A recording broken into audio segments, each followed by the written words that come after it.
Why kindness often turns into pain. There is a quiet pattern that repeats itself in many lives. Some people try to be kind. They listen more than they speak.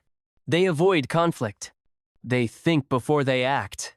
And yet, strangely, these people are often the ones who feel the most exhausted. They carry guilt that doesn't belong to them. They question themselves more than others do. Over time, something begins to feel unfair. Not dramatic. Not loud. Just quietly heavy. You may have noticed it too. The people who try hardest to do the right thing often end up feeling invisible, unappreciated, emotionally tired. This video is not about blaming kindness. It is about understanding why being good can slowly turn into a burden, and how to change that without becoming cold, distant, or selfish. Kind people rarely set boundaries. Many good people confuse kindness with availability. They believe that saying yes is the same as being caring, that agreeing is the same as being respectful. So they make space for everyone, but forget to make space for themselves. They listen when they are tired. They help when they are overwhelmed. They stay silent when something hurts. At first, this feels noble.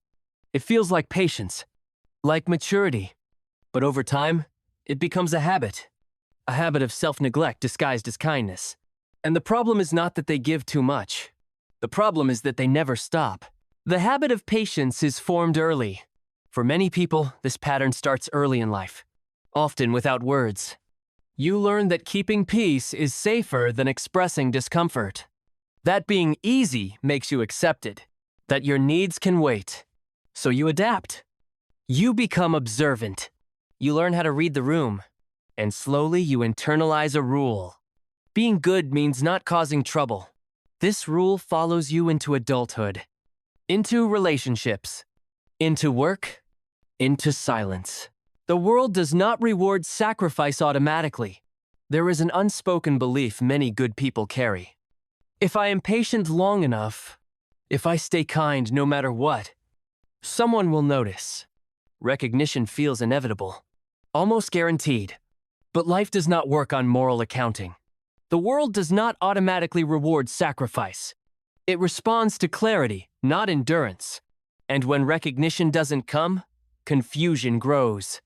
You start wondering what you did wrong, when in reality, nothing was ever asked of you except to protect yourself. When kindness turns into self-sacrifice, when kindness has no boundaries, it slowly turns inward, not as compassion, but as resentment.